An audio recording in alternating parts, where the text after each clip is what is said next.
you're watching the Top 6 Show, the original multi-club fan channel. Make sure you're following us now on Spotify and Apple Podcasts. The link is in the description below.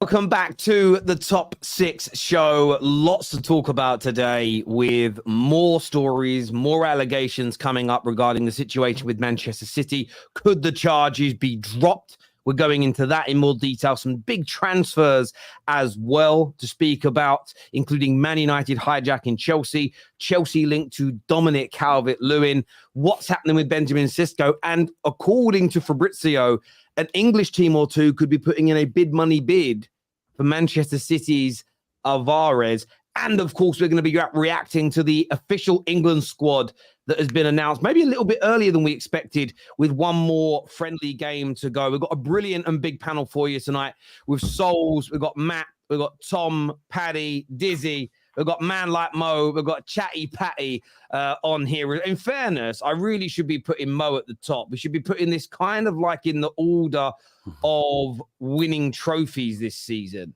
So, actually, Man United fans. Yeah. Thank you. Yeah, we got a trophy. Liverpool did win a trophy, and there we're doing it in like that kind of order. The Carabao Cup's probably bigger than the Scudetto, for being real, no?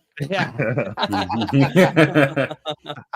Trophy order. Obviously, I'm being the host. That's why I'm here. I'm not saying it's... Well, the FA Cup's worth more than any little Italian trophy, I suppose. But it's a joke. Whatever makes you sleep at night, man. Whatever makes you sleep well at night, bro. Look, I wanted to start. Obviously, that the news has been dominated in the last 48 hours in relation to what's going on with Manchester City. Of course, we've seen they are suing the Premier League. It has now emerged that Chelsea are the team that are backing them, that are going to be their witnesses. It's also now been announced, all the teams that are backing the Premier League. And in terms of the teams that are backing him, Man United, Arsenal, Liverpool, Spurs, Brighton, Wolves have all put themselves forward to give evidence in support of the Premier League, in support of this process. So not just the quote-unquote red cartel, as many fans think. Paddy, I want to go to you first on this. What do you make of this coming out that you've got a few teams back in City, a lot of Premier League clubs, including everyone on this panel's really, coming out and defending the Premier League? What do you make of it all? Yeah, I mean, it's mind-boggling, the situation it's in, and the fact that a single club from the Prem can go against the Premier League kind of tells you their intentions. It's just, they're a horrible club. They're a horrible state-backed club. They should have never been allowed in. No state should ever be allowed to own a football club. I think it creates negative connotations and creates things such as what's going on now. Chelsea backing them is not surprising. I thought Newcastle maybe would have backed them as well, given they're both state-owned. But yeah, I think it's time for the rest of the Premier League to unite against City, because I think we can all agree they're a fraudulent football club. And it's just, there's so much going on with this that it's actually hard to kind of like actually grasp. And like, it's bigger than, more intelligent than anything I can conjure up with. Like, there's so much ins and outs with the cases. But it's just a tactic from City to delay the charges, and it's just a distraction tactic, I would say. Do you agree with that, Paddy? The other Paddy, Chatty Patty. We'll call you Patty instead of Paddy today to make it a little bit easier. Two Paddies on one show. Do you agree with that? Do you think this is City just trying to cause problems, scorch earth, take everybody down with them? Or do you feel actually they've got a legitimate case here of being mistreated and the Premier League acting unlawfully? You know what? It's so hard because there's 115 charges, and I can't lie, I'm not up to date. Like Paddy was saying, there's so much going on. It's really hard to get your head around it. So I genuinely don't know, but it's quite telling that all the other big clubs have all literally snitched on Man City, so to speak. So that goes to show, there's no loyalty here. And it's quite weird because obviously, all the Spurs fans were willing Manchester City to win the league over Arsenal. And now literally 2 weeks later, we're literally telling tales on them and all of that stuff. So it's quite ironic. But I don't know, Terry, man. I can't lie, I haven't really looked into it because I'm just, as an outsider looking in, I just thought, it's never going to happen. They're never going to charge them. But now it looks like the ball's actually rolling. So it's quite interesting. But yeah, just to make you aware of this, that this is a separate court case from the 115. So this one that starts on Monday is Manchester City suing the Premier League, stating that there are new rules around associated transactions. So essentially, a sponsor of an airline from Abu Dhabi that is also owned or partly owned or connected to the owner of Manchester City. Essentially, that can't go through anymore. Or if it isn't deemed to be fair market value, it can be rejected. The reason Chelsea have backed them in this court case is Chelsea, of course, had their big Paramount Plus contract sponsorship deal rejected because the Premier League and its independent adjudicator essentially said it's a conflict of interest because they're a broadcaster of the sport, and having the same as Man United were rejected from a takeover from Sky back in the 90s. So this is actually Man City suing the Premier League and stating the Premier League is acting unlawfully. They're suing them for damages, and they want the rules around associated parties to be changed. What people are stating, Patty, is that this is an attempt by City an aggressive attempt to try and get the 115 charges dropped. And one of the big articles in the Times today, and I wanted to throw this out, is a lot of the Premier League clubs are backing the Premier League, the Man Uniteds, the Liverpools, Wolves, Brightons. They believe the charges against City are going to be dropped because of political pressure. Dizzy, do you see that being the case? Do you think the government is going to end up getting involved here? I think I do think as much as I don't want it to be the case, I think they will end up dropping the charges. For if memory serves correctly, I think Rishi Sunak came back from Saudi and he said that they talked about what was not Saudi. They talked about what was going on in the UAE. Yeah. And that struck me as very interesting. The fact that they're not willing to set any deadlines for when decisions will be made, again, strikes me as interesting. The fact that Everton can get 2 separate sanctions, obviously on a smaller scale, but they've got points deductions twice this season for financial fair play issues. Before we can get any details on when we'll have a decision about the City one, leads me to think, I think that them letting so many charges happen on their watch will bring more disrepute to the Premier League than them punishing City will make them look good, if that makes sense. I think letting that go on for so long will make the league and the FA and all the parties that control the leagues, make them look so weak. It'll make them look like, so wait, hold on. So for the past 10 years, they've essentially been breaking the rules, and you guys have been doing what? Where are the yearly checks and balances? What was going on? How did you all decide to turn a blind eye for 10 years? And now you want to play the moral police and say, oh, in the spirit of fair competition, after they've won 7 out of 8 or however many it is, after they've won the treble, now we're going to say, actually, they did cheat a little bit here. I don't think it will go through personally. I really don't. The integrity of the league's gone if this case doesn't go. Because you've got Everton and you've got Forest who faced sanctions over charges, rightly so, because they were found guilty and they got punished, rightly so. If City's charges are dropped, I have no problem if City are found innocent after the court case. At that point, due diligence has been done. They're innocent. I can't have a go with it. If the charges are dropped for stuff outside of football, not concerning football, the integrity is just so gone, and there's gonna. How can people take it seriously? How can people take it seriously when Everton and Forest, for minor charges, have been done, and in the case of certain ones, nearly lost their spot in the Premier League, but City could get dropped without facing any sort of investigation behind it? That's the problem that gets me. I have no problem if it goes to court and it's found innocent. That's due diligence. But the state and the lack of sort of any backbone, if these charges are dropped, is horrendous. It's horrendous, and it demeans everything. Everything. Do you know what's really interesting about it? As much as you.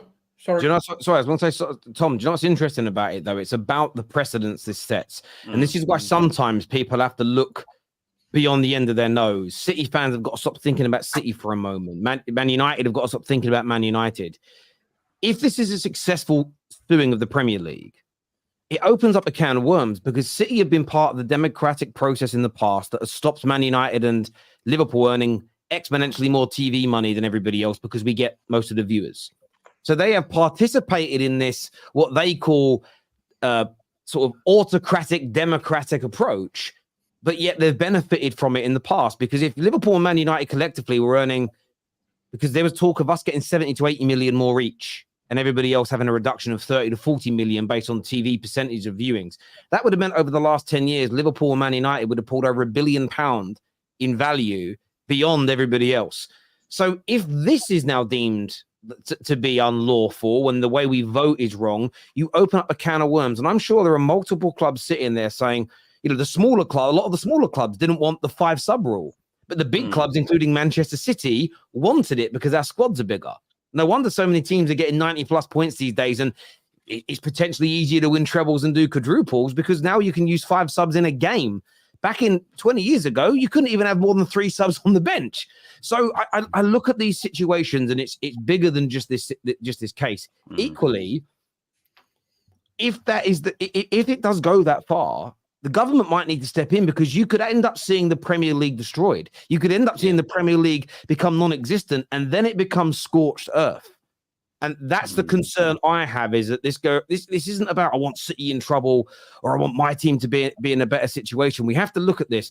And if they do win, what's that going to lead to? Absolutely limitless spending for these clubs. I'm telling people now, if there is limitless spending, barring 2 or 3 that have genuine massive fan bases, we are going to see massive clubs go bankrupt. We're going to see massive clubs go out of business. We are going to see a lot of things go wrong. We truly, not everyone is going to get a Roman who was owed £2.5 billion by Chelsea and wrote it off. That was brilliant.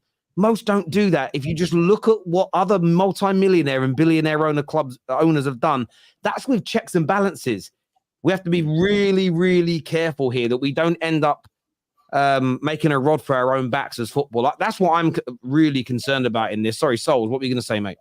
Yeah, I was going to say, do you know what it is? It's become bigger than football. And the reason why I say that is because there is a lot of political influence that's going to take place. Because if we're being real, the Middle East in general is one of the biggest powerhouses in distributing oil. And that's one of the biggest powerhouses in terms of currencies right now.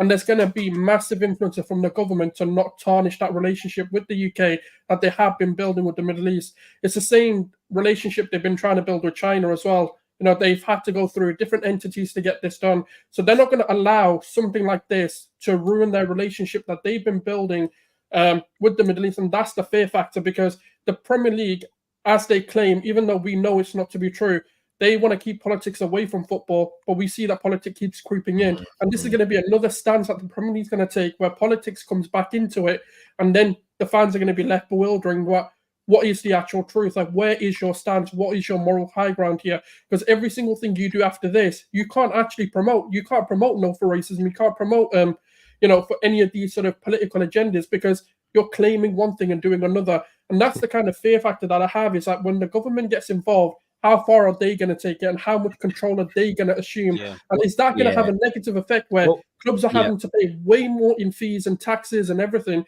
That's going to have a negative impact in spending and the ability to actually generate money. We don't want football being nationalised. It's also going to answer the question as well, who is more powerful? Is it the UK government or is it the UAE? And the reason why I asked that question, I don't have an opinion on it. But there are some that claim that the UK government is more powerful because the UAE needs us to help, quote unquote, sports wash. Therefore, they may back down and say, we're going to have to take the lick on this one. If the UK are the ones who bow down, then it doesn't prove like universally, but it shows that, well, if we're the ones who are bowing down, then they don't need us. But the claim is always they need us for sports washing. So this goes very political as well. But V's watching. V says the fear mongering with worst case examples is not necessary. It absolutely is. We need to talk about the ramifications of what could happen. Of course, V, of course it does. And I know you're sitting there. I know you've been a fan of City since you were 3 years old. So, I know you're sitting there worrying about the future of your club, V. Sorry, Matt, who hasn't spoken yet. Sorry, Matt, what's been your take on all of this, mate? You know what? Like, I kind of kept quiet on Twitter because I didn't want it to be like, oh, it's a typical Arsenal fan hating on Man City. It's not all about that. For me, it's kind of like, again, like Chatty Patty was saying, like, I haven't delved too deep into it. But the fact that someone like Man City is, going on against it, it's a massive, massive deal. And you look at the club that's gone again with them, which is Chelsea. I think that you start to worry about this league in general. The team goes and wins a trophy, and it's like, oh, okay, like, you kind of want to delete everything because you think City, do they deserve the league? And everyone kind of says, you know what? I don't care about them anymore, and what's going on with City. And it's kind of sad to see because I kind of want to give a team credit for when they do well, whoever they are. Like, it doesn't matter what team you are, but with City and Chelsea being up there with the stuff that's happening to money, listen, I don't give a damn about them. I don't want to see these two do well, and whatever happens, if I see it come out that whatever they've done is dodgy, let them crumble. I really couldn't care less.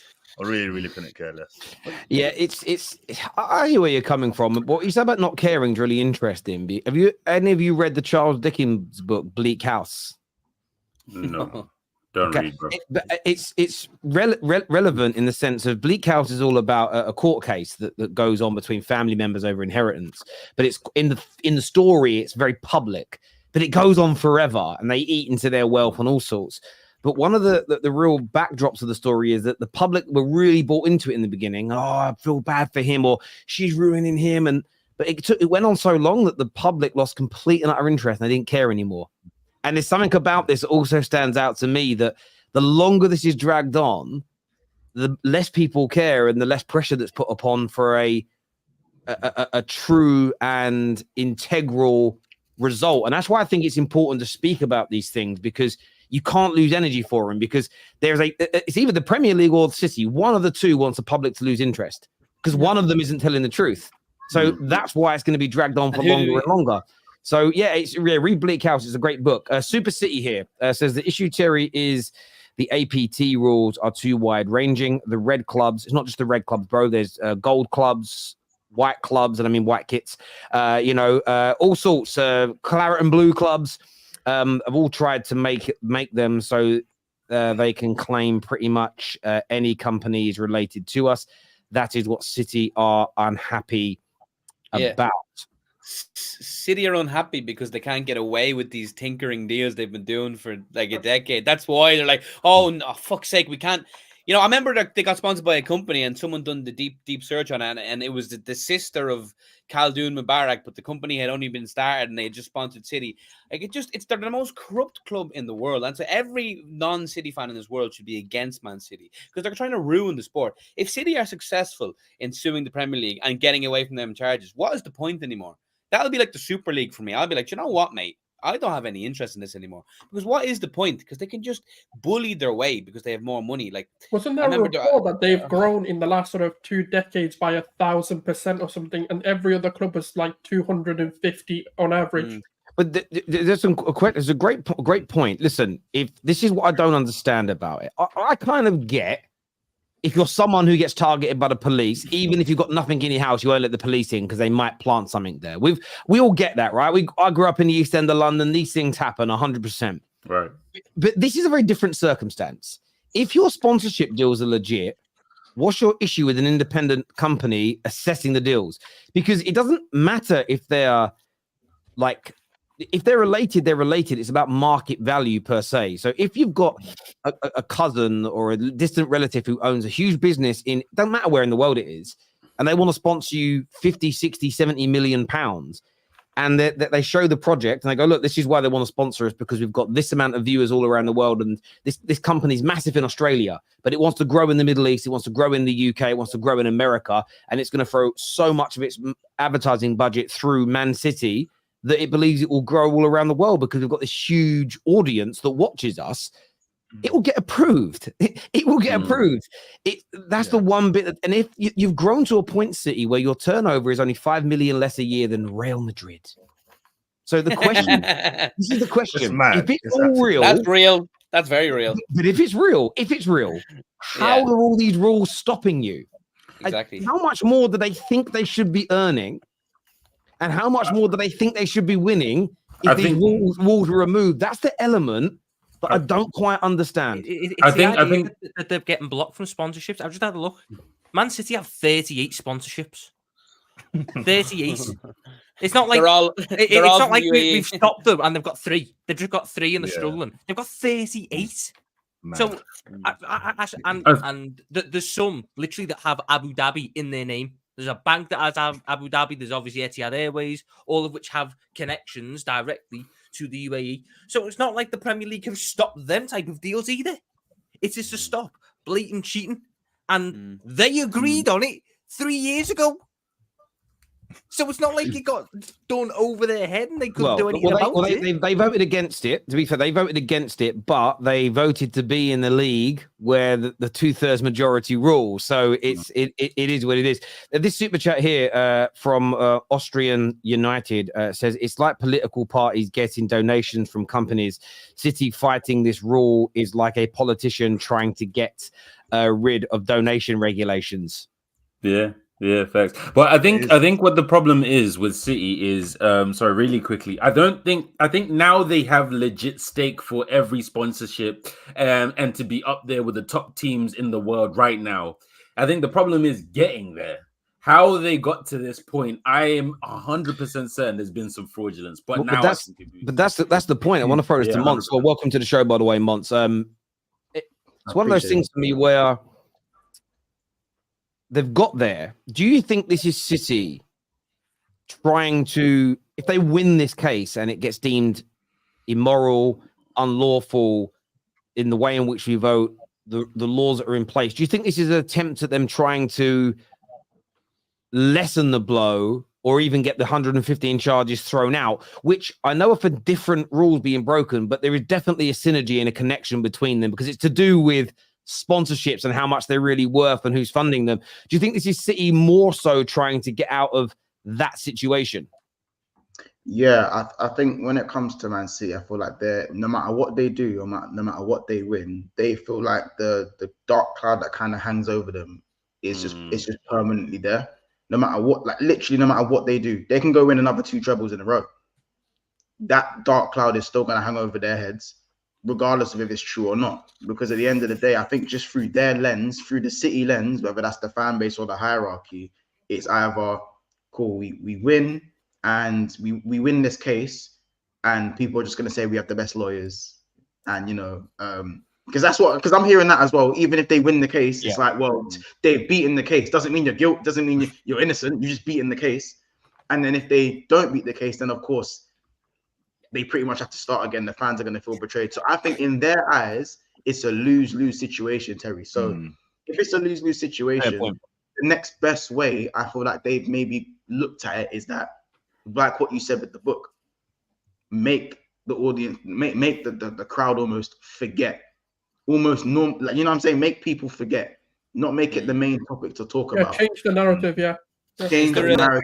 I get that point by them, and I think it's. I do agree, and I've said all along, if they're found innocent, and when I mean found innocent, I'm going to read what went on and decide for myself. But essentially, if they're found innocent, then I'm going to say they're innocent within reason. Of course, we have to wait to see what comes out. But I don't know how many of you on this panel think or thought Michael Jackson was guilty in the 90s. You know, we don't need to have a show of hands. But the reason that dark cloud remained over his head until his untimely passing was because he settled out of court. And although he was advised to by lawyers, court of public opinion, which is essentially what Man City are saying is their issue, win or lose, they're going to be condemned. The reason that's happening is because they are stating we have unequivocal, undeniable evidence that all these 115 charges are incorrect and we can prove them. But they've done everything in their power for 5 years to not show the evidence. They may have been advised to, and I understand there's legal precedence versus what the public think and feel. But if the evidence is all there and you don't want the dark cloud to hang over, surely and I throw this out to the panel, surely the answer is show the evidence that you say is unequivocal. Because if they show unequivocal, undeniable evidence, no one will call them cheaters. You can't, because you can prove you're not cheating, surely. If City weren't guilty, this would have been like, how can Everton, Nottingham Forest get one charge, boom, deduction? You know, City I'm sorry, allegedly, this is my thoughts and not the football terrorists, but they're as guilty as fucking sin. And that's what's going on here. And that's why this thing is coming out now. It's just diversion tactics. Like, as you said, if there was no problem with Everton and Nottingham Forest, like, or was it they gave the evidence and said, yes, we did. Whereas the City are denying that they've done anything. Of course they've done it. Like, can you imagine if like City were able to get in, like the owners were able to get in before the real red tape around FFP and all these things, and they were able to get in and put their claws everywhere, and then have an entire City group, you know, and now they're in, they've established it, so they're able to keep getting away with it by splashing more money. And this is the problem with allowing states to own football clubs. It should never be allowed. And we're now with this Premier League, the court case, it's going to be a cataclysmic change for the entire game. Like, but you know what it is? This is where I think the Premier League or whoever's taken the charges against them has made a mistake. I feel like because the 115 charges aren't all, some of them are petty as hell. And I feel like that's where their mistake is. I think they should have done the serious charges and kept to the serious stuff. But doing all this sort of the pitch sides was wrong, and you know all of this just, I feel like the 115 is what people are getting hung on too much. And it's just, I just want to see the serious charges be at least. I agree and disagree. Again, I'm going to take it to normal court of law. This is what happens in most cases, though. Say the government are trying to get you on something serious, Souls. They will also look for misdemeanors and things that can damage your character. So if the Premier League can show a QC and a judge, look, we've told them 10 times that their pitch is too big, or this part of their pitch is wrong, and they keep, and it helps them. It's a bit like, he sped it 2 times. He must have done it. Yeah. I kind of get why they've done it. A few people saying you can't compare the Jackson situation to football charges. I'm not comparing the crimes, you fools. How dense are some people? I am talking about the cloud being over your head. I feel for City fans in that regard, because even if they're innocent, some people will always call them out. Which is why I've said I can't wait to hear these cases. I want to hear them. I want to read them. I want to understand and digest them. Then you really know. At the end of the day, it's one thing that'd be great. Give you an example: Amber Heard and Johnny Depp. If that wasn't televised and we didn't get to see it ourselves, your opinion may be different. I thought Johnny Depp was because the perception that Amber Heard and her like PR team made of Johnny Depp, like with the crying video and the video to the police that she said, like everyone was like, okay, Johnny Depp's a bad guy, and like his Dior Sauvage deal was nearly like in contention of being taken off him and everything. And then the court case happened live. I feel like it's in City's best interest to provide the evidence. I think this needs to be televised. I think this should be. They could make, if the Premier League has lost money on legal fees, you could charge. Make it all back. We'd all pay 20 quid each to watch this live, wouldn't we? Yeah, 20 quid. We could get Coogan from IFL TV, the boxing channel, like interviewing them as they're coming in and out of the courtroom. It'd be wicked. Keith, I'm sorry to be rude, Keith, but Keith says, well, you did, Terry, otherwise why bring it up, you fool? No, I'm not comparing the charges. I'm comparing the dark cloud and why there's a dark cloud if things are hushed up and no one gets to see the evidence of that. I swear that was clear. I'm sure everybody understood. I thought everyone understood these things. I thought everybody did. Do you know what the issue is? You guys got it. He's an Arsenal fan. Don't worry. Do you know what the issue is with the thing and the perception? The idea that they are 100% innocent, they can get proved that in a court of law. But everyone saw the emails when they got leaked. Just because they're inadmissible doesn't mean they didn't happen, and that will always cloud people's views. It's like the emails situation right at United. Mason Greenwood is a perfect example. So regardless of whether City are proven I agree with you. I agree with you because when the charges were dropped against Mason Greenwood, it stated that new evidence has come to light. The problem is none of us know what that new evidence is. So although the evidence that we had was the video on Instagram. No, exactly. Yeah. So because we've seen it, our minds are set and our minds haven't changed. Then they said new evidence has come to light. Well, for people to change their mind, they've got to see and hear the evidence because we've seen and heard other things, and it's never happened. So a lot of people will never change their mind, and I understand that. Why is Tom feeling sleepy? I don't understand. Have I missed? Is that something from a different show, a different channel? I don't know. I think he's back in his chair. I don't know. He's just chilling. He's lazy. That's what it is. He's just chilling. I think it's not about sponsorships. In the end, it's a fight about the way the Premier League set up their rules. Isn't that the point behind the tyranny of the majority? The problem is with the statement of tyranny of the majority. I don't think when it was an invented phrase, they were talking about people with the money, the power, and the privilege of Man City's, Man United's, Chelsea's, billionaires. It's, and it's, again, we'd be very, very careful the precedent we set because the matters is the Premier League is a genuine democracy where majority rules. 19 teams today voted against VAR staying. So can Wolves now sue the Premier League for damages because the tyranny of the majority voted against them? And by the way, City have just voted in that. So I love the you've just done the same thing. This is why it's mental. The language is trying to make it sound like Man City are being bullied. They today have done the same thing. They're accusing the Premier League of. I just deeped it. That's why it's weird to me. What's I find hilarious is this tyranny of the majority. Like, we're acting like City are this like really harsh done by club. Like you literally are backed by an entire state. You've been able to come in and bully the entire league and buy your way to success. Stop playing the victim card, you absolute fucking frauds. You are the people abusing the rest. You are the problem. Like this. No, let us spend $1 billion. Fuck off. It's so crazy. It's like a person with a swimming pool moaning that it's expensive to heat. Like that's a first world you know problem. what? You know first world problem. Not for nothing. This is exactly what Trump did when the charges that he was found guilty of, I want to say last week, they were first brought up to him. I think he was still the president. I think, and he pushed it so far down the road with litigation and countersuing and whatever the case may be. We're in 2024. He's been found guilty, and no one's really talking about it. So I think that's what C's doing. To be honest, I think he's just pushing it down the road as far as humanly possible.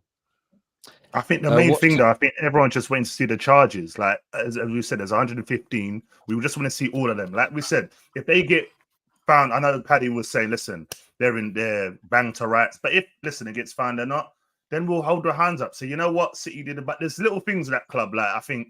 They've just ruined this league. I'm not saying that just because we've lost the league twice, guys. Let me just say. But I know how you feel. No, but you know what? Because this is just a quick one. Someone mentioned to me, I read a thing on Twitter, and someone said, when was the last time you saw a City player move to a big club?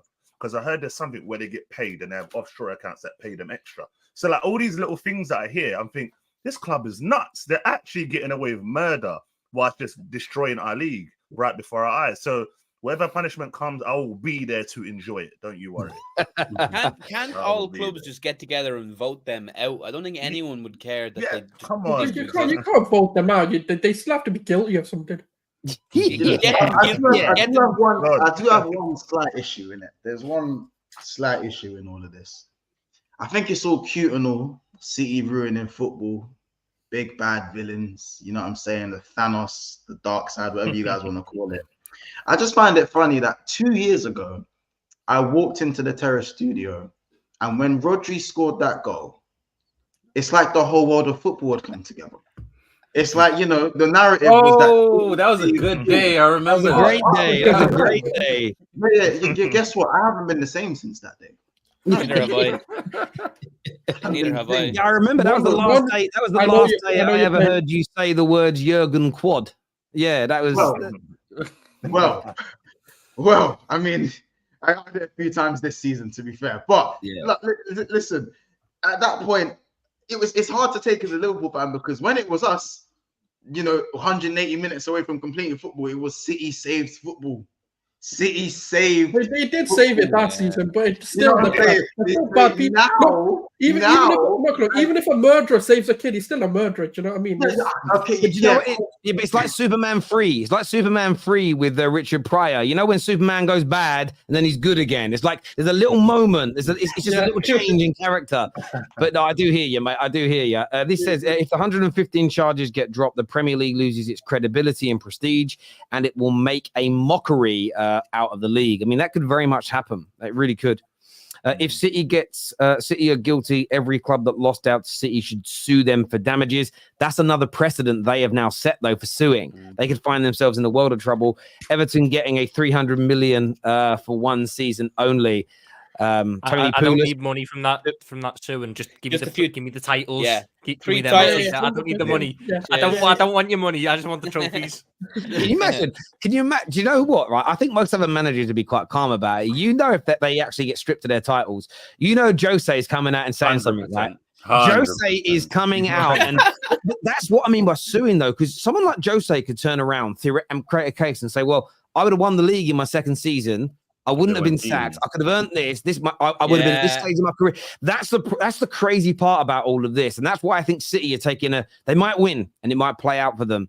But if it goes wrong and they lose, they've set the precedent for being sued. But even if they win, it still sets the precedent of everyone can go for them now. If they're suing the Prem, then it opens the can of worms. But by the way, I will just say, I used to say if we did get titles retrospectively, I wouldn't take them.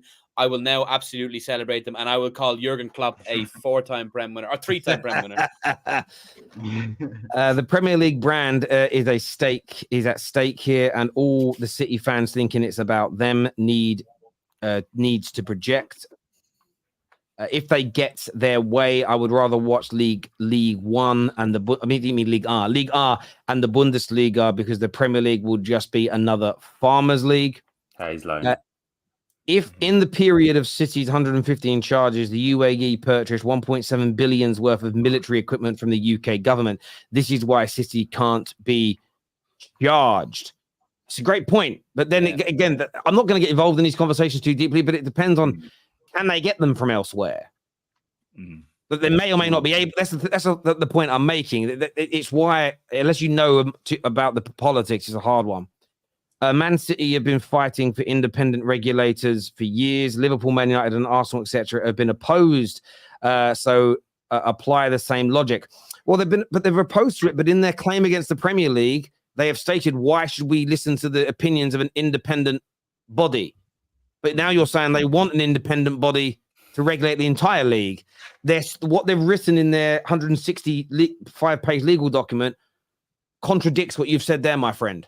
So I'd love to get your explanation, hear from you on that, bro. How do you volunteer to be in a league? Oh, in a league, accept the collective bargaining rights of the majority of the teams, use them. I'm going to add to your super chat. Use them for 20 years, and then sue what you agreed upon. The world is full of strange people. City was taken over in 2008. They have been cheating since then with player buys, sponsorships, and the way to remarkable success in such a short time is breaking rules. Fergie and Wenger did it the right way, and it took them decades. Well, Wenger won straight away, but yeah, I hear you. A cop follows a car long enough, he's going to find a busted tail light. Even if he doesn't, he's going to bust it himself. Even innocent, you'll find something. Yeah, but if a policeman busted someone's tail light on purpose just to pull him over, but when he pulls him over, he finds like 3 kidnapped children in the car, I'm not going to be angry at the copper anymore. Do you know what I mean? Like, you've got to put context on these things. You know what I'm saying? It depends who and why and what. I am not supporting police corruption, by the way. Just putting that out there. Tyranny of the majority was stated in the newspaper. There is no evidence presented that Man City are using that claim. Well, I'm only going by the Times. The Times stated that that's what City have said, but we will see in court, won't we? We'll see in court. Imagine City doing like Bayern, winning 11 in a row. They could.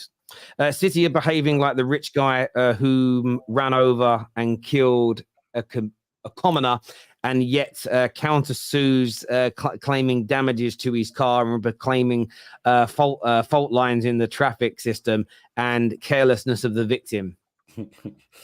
Sounds about right. That's great. Somebody put a great tweet out the other day, and it read somewhere along the lines of, it's like driving down a road where the limit is 50 miles an hour. It's been the limit for 10 years. You've now bought a Formula One car and you get caught driving at 150 miles an hour, and then you start kicking off and saying that the Volvo drivers and the Ford drivers are ganging up against you. And I just laughed, and I was like, it's kind of true. It's kind of true. Viewers, give us your thoughts, give us your feelings on this. Hit the like and share buttons. Boys, obviously on football today, the England squad has been announced. Some really big casualties that nobody was really expecting. Maguire isn't going. Jack Grealish not going. Maddison kicked out. Branthwaite, James Trafford, and then the 2 Liverpool boys, Curtis Jones and Kwanzaa. Thoughts on that squad, Dizzy? Well, Maguire not going, I think that's through injury. So I guess fair enough. But then you say then Luke Shaw did make the squad, and how is he fit? Who knows? I think on midfield we've got 5 midfielders going: Trent, Gallagher, Mainu, Rice, and Wharton.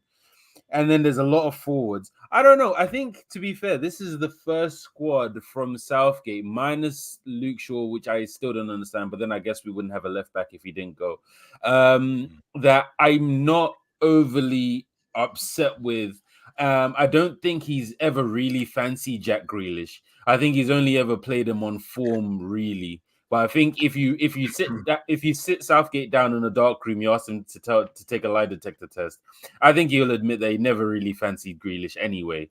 And I think Rashford not going. I think there's a lot of names that justifiably aren't going. So I say credit to Southgate. I don't think we can be too mad at this one, to be honest. I think obviously as an Irishman, I don't have a horse in this race, but Lewis Dunk getting in ahead of Kwanzaa Branthwaite is absolutely wild. I don't know. Like, he is a bit of a donkey, like, in all honesty. But yeah, I think there's been a couple of omissions. Yeah, it's mad. Trent being down as a midfielder is obviously good from Liverpool point of view. But yeah, the Lewis Dunk one, it really surprises me. I don't know, like, especially ahead of Branthwaite. Branthwaite should feel really unlucky because he's been a part of a very good Everton defense. So yeah, very surprised that Branthwaite particularly hasn't got a call. I mean, I'm just really intrigued to see what Gallagher's role is, because I don't know what Gallagher does well. Yeah, like, that's mad. What's his role going to be in the squad? He's not a defensive midfielder because he lacks discipline. He runs around a lot, which everyone likes, but he runs around a lot because he makes a lot of mistakes and has to run around. He's not an attacking midfielder because he lacks quality in the final third. So what is he there for? At least, with a bit of bias, with Curtis Jones, you've got someone who can protect the ball and has relative experience of success with a younger England team, winning the under-21 Euros last summer, scoring in said final, being one of the best players of the tournament. That would probably be more useful to an England side that is looking to dominate games than what Gallagher provides. Because you could bring on Curtis Jones with 5 minutes to go and trust him to see out the game. If I bring Gallagher on with 5 minutes to go, he's going to lose the ball 3 times. I don't. What am I going to do there? What's the point in Gallagher? Like, I don't see the point in him. Don't make sense. Branthwaite had to go because we've got no left back. Luke Shaw is a crock. He hasn't played since when? I remember he went off against Aston Villa. Did he play since then? No. So Aston Villa away, whenever that was. That was his last game. He plays Trippier at left back, by the way. Kieran Trippier's not been good all season, though. And yeah, but he's going to play left back, you know it. How about we just take a left footer? Because right now we've got one left footed defender in the squad. So everything is going to be focused down or gearing towards the right-hand side. So how about Branthwaite? I know we played at centre-back this year. He was out on loan at PSV last season where he played at left-back. So there's your left-back. And he's had a very good season. Why is he not what I want to say about left-back? Joe Gomez has actually been pretty good this season at left-back. He actually, I think, so maybe he's an option, but I do get you on the left. People that are natural to that position. You think Mitchell not in the squad. Listen, I know they haven't got much international experience, but Rico Henry, Alfie Doughty, somebody who actually plays left back, who isn't going to be injured. Because Luke Shaw is going to, I just got this horrible feeling, he's going to sprint in the first game. Oh, yeah, 100%. And the leg's going to go again. It's crazy. Saka could play left back. He's probably got some of the most experience in the squad to do it. He'd be one of the better options for it. He probably has a better chance of getting He should play left back instead of in the forward line. He's not one of England. He shouldn't start for England in the forward line. I'll be real.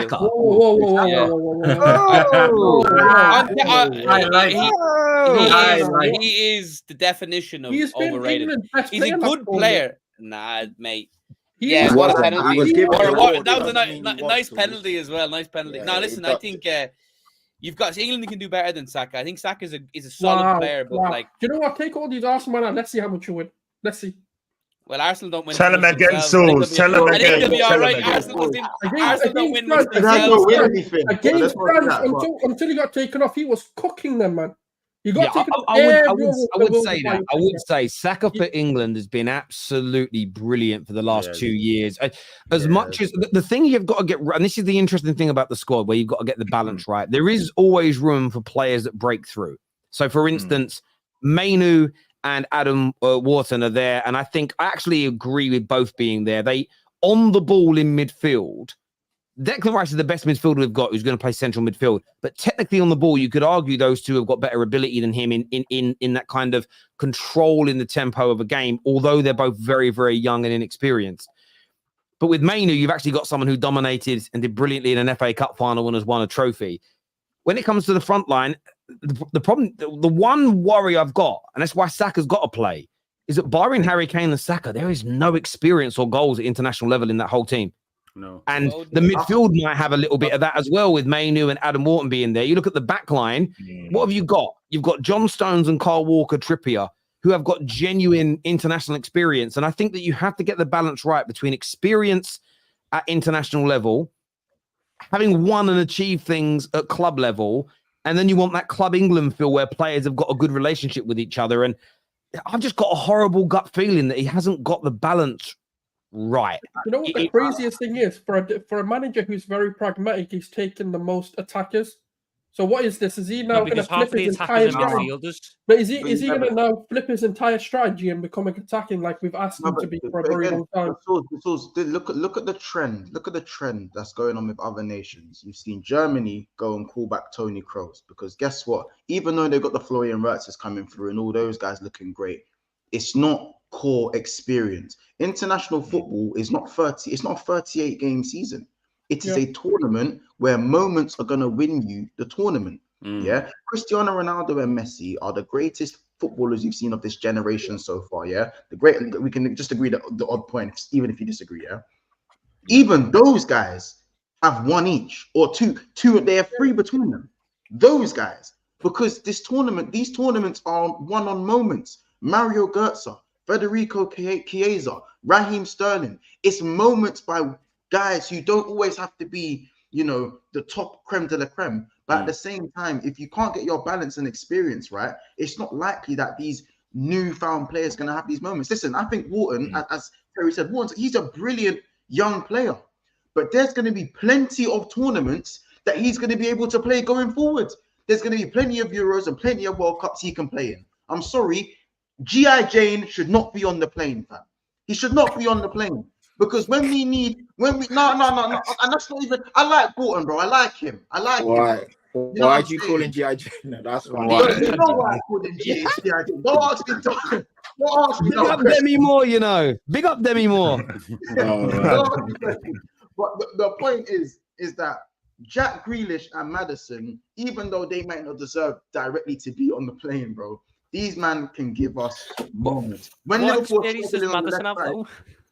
No, don't do that, Tom. We're not. Listen, take the badge off for a second. It's just no. It's a genuine. What tournament experience does Maddison have? Because he didn't go to the last Euros. No, I'm not saying it has to be all of them, bro. For me, you have Raheem. No. Take it in. Wharton is on the plane.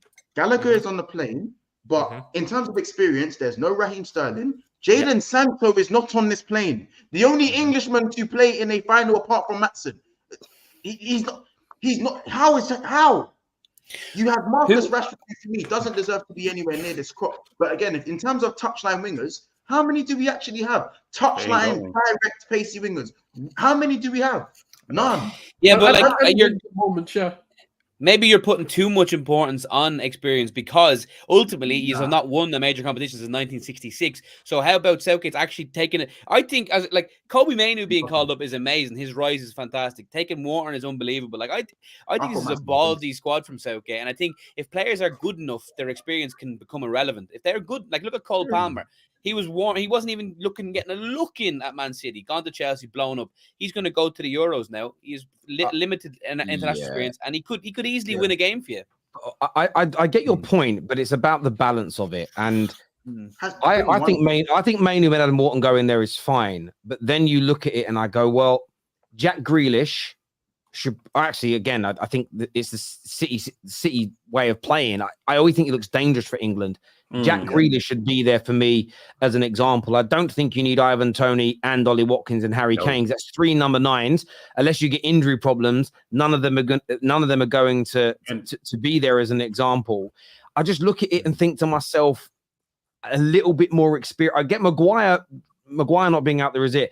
Whether it's Rashford, whether it's Raheem Sterling, a little bit of experience needs to be there. And I think sometimes what Southgate does, is he looks at it and says, I can get some really good browning points by leaving out Rashford and Sterling because they haven't had good seasons. And people will go, yeah, that's the right decision, without thinking about the ramifications of the tournament. The only player that I genuinely... It makes no sense.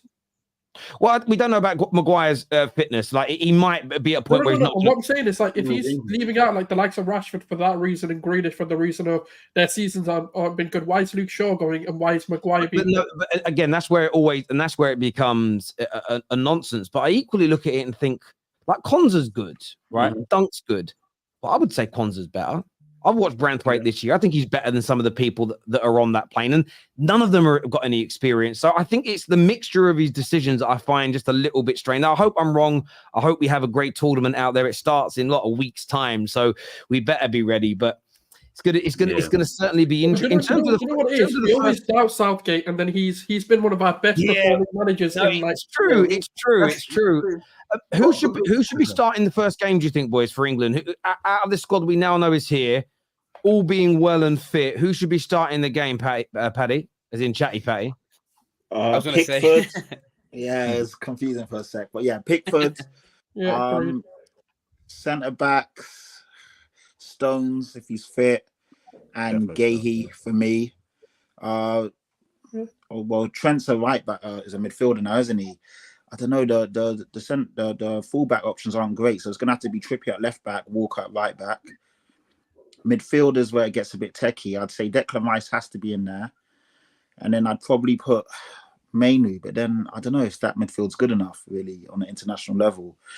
The midfield is really weak when you look at it. As in, like, when I look at the midfielders, in terms of creative midfielders that can actually get on the ball and pass it forward and break lines, there's no one in there that does that. So that is a big problem.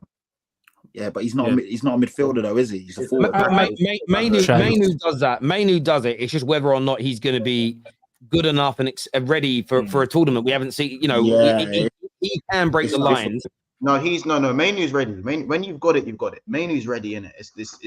Mainu's ready. Yeah, sometimes for me, you need to be thrown in the deep end in certain situations. No, I'm not doubting that. I'm not doubting that. Yeah, I'm just saying certain players aren't going to get enough. I know. Look at Mainu and say he's a creative midfielder. But Pratchett, this is the issue. You're saying that there's not enough creativity in the starting just to start. There's nothing off the bench. Even if things aren't going well, if things aren't going well, are you bringing on Wharton? Is that who you're bringing on, or would you bring on a Jack Grealish or a Jadon Sancho or a Sterling? Are we also being a little bit blindsided by the graphic here? Because 100%. Because Phil Foden and Jude Bellingham are the creative midfielders. They've been put into the forward category, haven't they? Yeah. Midfielders. I think the best midfield would be Rice, Trent, and Bellingham. I do think that's quite balanced. I'd like to meet. I like. Do you know what it is? Even as a Liverpool fan, though, I think Kobe Mainoo should have a big part to play. Just because, for me, the way England play is very stagnant, and I feel like you need someone to consistently look to break the lines. And I think Kobe Mainoo and yes, GIJ, and I feel like those two are someone who I feel like can actually. I feel like if you're gonna break lines from a maestro perspective, it's those two guys, in it. And I know, and that's why I feel like you have to play Bellingham.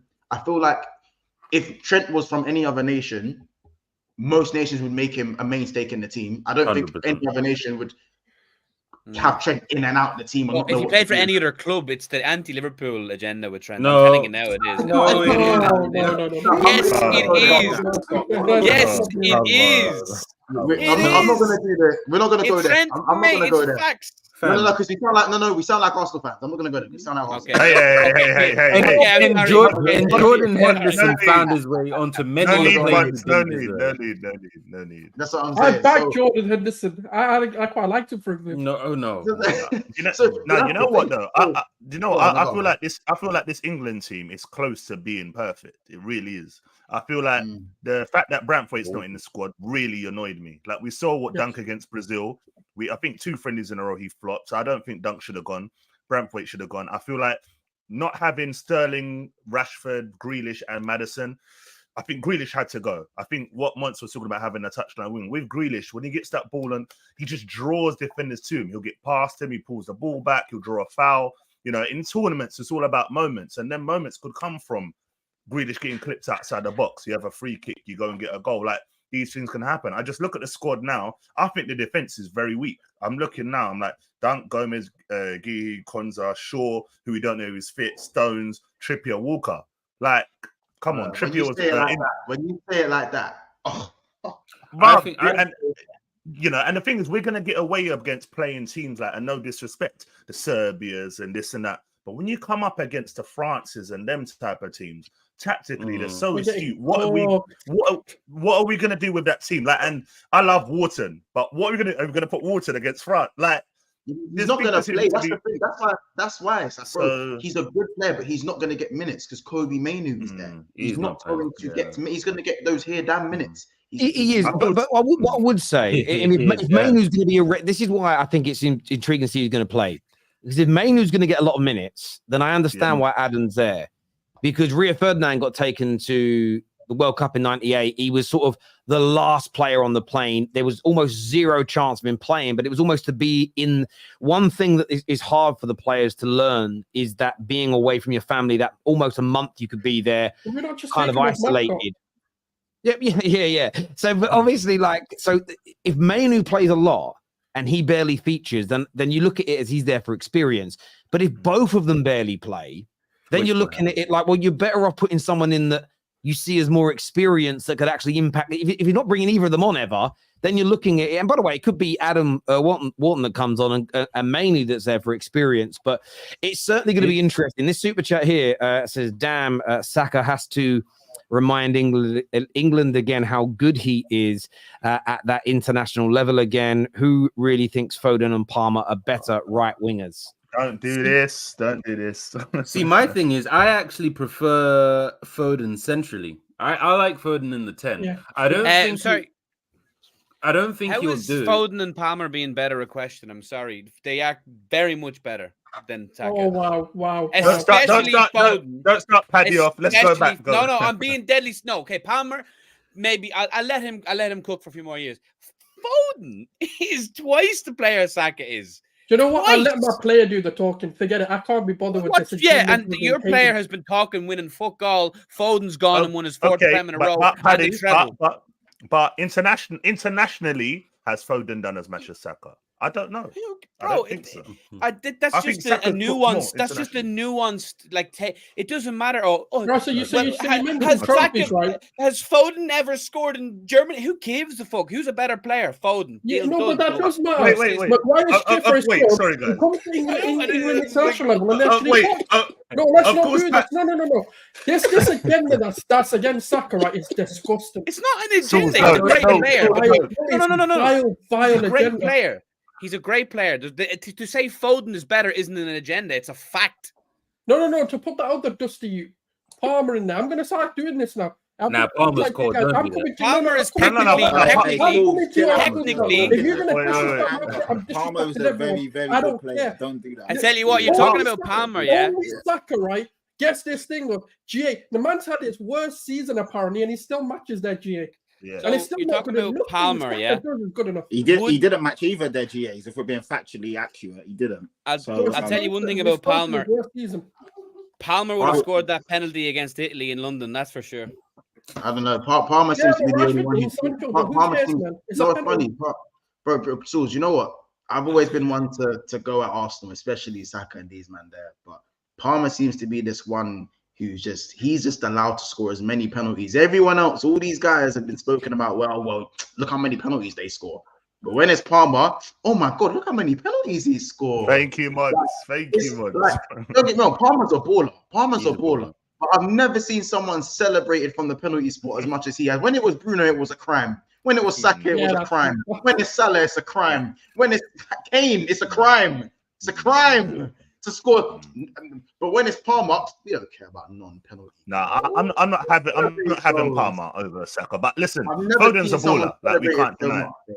It's crazy. It's certainly going to be interesting here. This here from TM. He says, even though England's backline has experience, you have Trippier after his worst season, Stones who can barely stay healthy, along with Shaw. I can only see either two holding midfielders or all out attack. Well, I all just out don't attack. know where If Southgate does that, I'll endorse him to be the Man United manager if we go all out attack. I'll say, go for it, bring him in.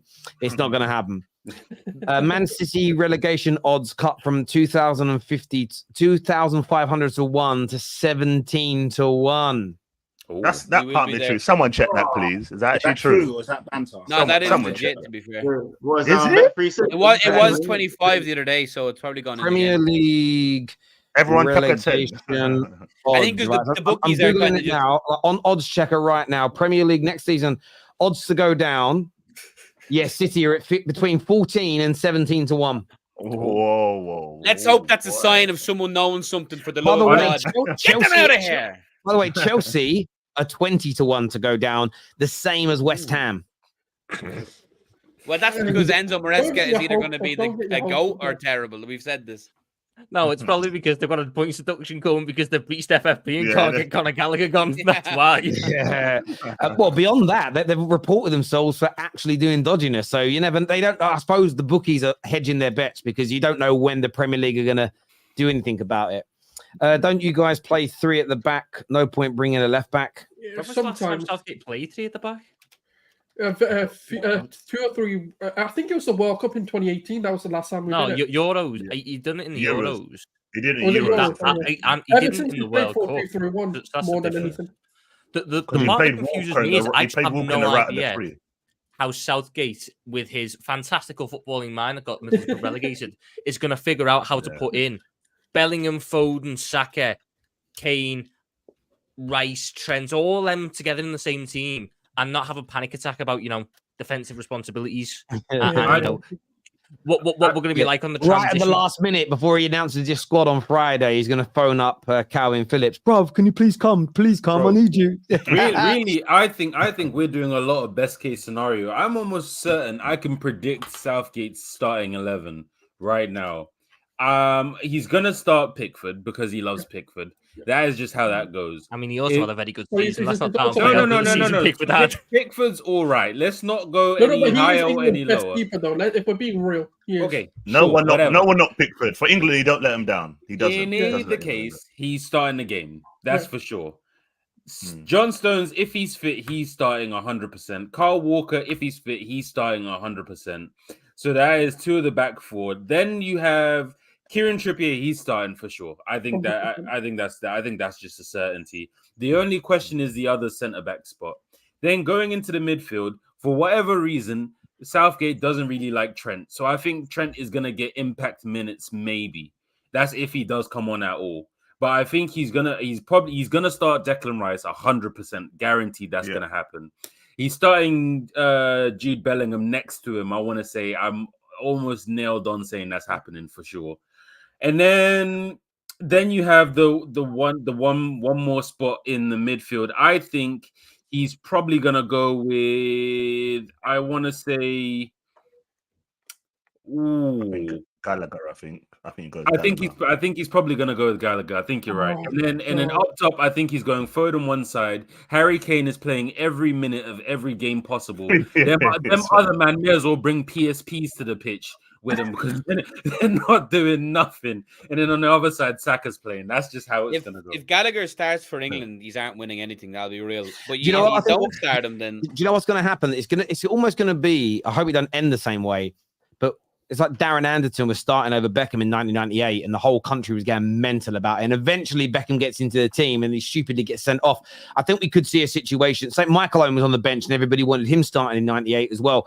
I reckon you're going to get to like halfway through the second game, maybe the third game, and the country's going to be saying, "Where the hell is Mainu?" Because we're going to be watching Conor Gallagher, and that top knot is going to be doing him no favors. Do you know what it is? Though? Gallagher's the closest to Phillips we have.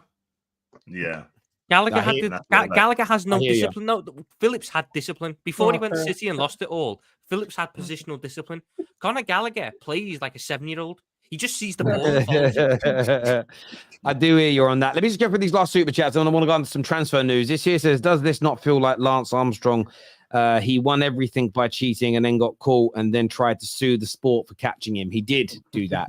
he sued USADA. That's what all the boxers should just start doing. Instead of like saying they ate weird eggs or weird meat, just say that, just sue them back. Yes, Sterling and Rashford bring experience, but they don't deserve to go. Would be criminal to bring them when they have been poor, whilst others... you say that, Josh. I'm not saying bring all of them, but before the last Euros, everybody said that Sterling shouldn't go, and he ended up being the best player at the tournament. So I'm just a little concerned about the lack of experience. Paddy has some balls talking about agendas. Lol. Southgate's main weak link is the main weak link in this squad. Bookies protecting themselves with City missing the Prem. I think I've about 3 or 4 points in one message. I have no. My only agenda is against Manchester City Football Club. I despise them and pray for their downfall daily. Chatty Patty, I was only talking about the right wing position. Foden and Palmer are not real wingers. Not reading the third bit. I know. Is that me? Is that me? Or is that me? No, Or that's Patty? talking to me. Yeah, I don't Chatty understand. Patty. I don't know where that's come from or why, but yeah. I haven't heard the full word of that. By the way, I'm so old, right? I only worked out last night what I know what Riz means. Like, you've got a bit of Riz. I know what it means, but I only the other night worked out why it's Riz, because I'm not going to say why in case I get it wrong, but I was told last night why Riz, and I was like, that's so simple and easy, and I had no idea. You know what? I don't know why Riz. I did find that recently, to be fair, as well. I'm wrong. Yeah, charisma, because it sounds like charisma, and I was like, but Souls, you just done there what like most people in their whole lives do, no matter where you're from. You hear a word that everyone uses, you get the meaning, so you say it. But you don't know the origin. My whole life is I don't know the origin of that. I'm just going to say it though because it's the right thing to say. Yeah, I didn't know that until the other day. I'm not a boomer. I'm a millennial, bro. Jesus Christ, I'm not that old. Jesus Christ, the Lord. On to some transfer news now. We're going to start with a little bit of Chelsea. Some really interesting links for them today. Obviously, they're very, very excited about Tosin coming in. But the first bit of news that came out from Simon Jones, very credible in the Chelsea space, is that Man United have made a late attempt to sign Tosin on a free transfer. How do we see this one going, boys? You go with Chelsea. Chelsea. I think you go with Chelsea. I think he's too far gone along the way. I think everything's agreed, and I just think he's got his heart set on Chelsea as well. Plus, logistically, it's from Fulham to London. He probably didn't have to move house. True. Yeah, it's true. I mean, I think from a United perspective, I think it's going to be a really interesting summer because we literally have no idea how these men are going to move, how they're going to operate, what they're planning. We heard links about Tosin coming to United, I think maybe like a month and a half ago or so. But again, we have no basis to. If it was the Glazers, I would say, he'll go to whoever the highest bidder is. If he ends up being 90 million, he'll just end up coming to United because we're that stupid to pay that kind of money. You know what I mean? But I think with the guys that we have now, I'm hoping that they have a hard line of we're offering this, and if you want to pay more than that, go ahead. He's your guy because we're not paying more than that. That's what I'm hoping. But we literally have no basis for it. But yeah, from what I saw of the City link for the Chelsea links, it seemed like it was pretty much already done. Unless I'm mistaken. So I think he'll probably ends up going there, to be fair. Yeah, I agree. I saw the link. It was one of those things I saw it and I didn't even get excited. I went, yeah, it's going Chelsea. I didn't even... I mean, he's a good player. I think Chelsea are signing a really talented individual, a really good age, great experience. He's exactly what they need. He's probably what we need as well. But I don't see us having any chance or opportunity to take him away from Chelsea. One of the other stories that there's been no name linked, but people are kind of trying to do the maths on it, and they've said Chelsea. But there's talk from Fabrizio Romano today that several clubs have approached Julián Álvarez, not only Atletico Madrid, but also Paris Saint-Germain are showing interest. No proposals or negotiations yet, but several teams are keen. Also, some teams from England. City want to keep Julián Álvarez, but it does appear now that maybe with a lack of first-team football opportunities, his team are looking elsewhere. Could Chelsea be the team? Could it be? It's not going to be Man United, and it probably isn't going to be Liverpool. Who do you think the English teams could be? I mean, I can only see it being Spurs or Chelsea that are going in for him. I think Arsenal. I think Arsenal. It could be Arsenal as well. I can't see City selling to us again. I can't see it. Why not? Can't see City. You don't have good relationships. I know, but I just feel like it's one of them. Pep's thinking, nah, these lot are close now. You must be mad. You think I'm giving Julián Álvarez? I feel like he'll go Chelsea. I think Chelsea, he just suits Chelsea. Like, you look at him, but whether he makes that decision to go somewhere where, are they even in Europe? Did they make it conference? The Conference conference. qualifiers. Yeah. No. They have to qualify. They Oh, have yeah, to sorry. qualify. Yeah, they're not. Do they? They're not. Oh, there that's yet. mad. That's mad. That's true. That's so mad. But even that, I wish player. it was us. I wish it was us. I really like him. I think I think great. there's so much potential there. I think he knows how to finish. He's very good at link up. He's 2-footed. He's surprisingly decent in the air. He's a player who I think if he was at any other team in the Premier League or most of the teams in the world would be starting week in, week out and getting close to, if not over 20 goals a season, getting close to, if not over 10 assists a season. And there'd be discussions about, big moves and big awards for the player. This year, I think he was a victim of the weird thing that a lot of top teams tried to do, i.e. Liverpool, City and Arsenal, where we all tried to chuck a striker in midfield. So Arsenal had it with Havertz and he was better up front. We had it with Gakpo and he was better on the wing. And City had it with Álvarez. Now, he was the more successful one. Didn't mean he was good, but he was the more successful one because he started some decent numbers. I feel that if a team gets him and just puts him in his natural position up front and gets quality around him, I think you can see a striker who's ready for that boom. You saw at the World Cup, he's a quality player anyway.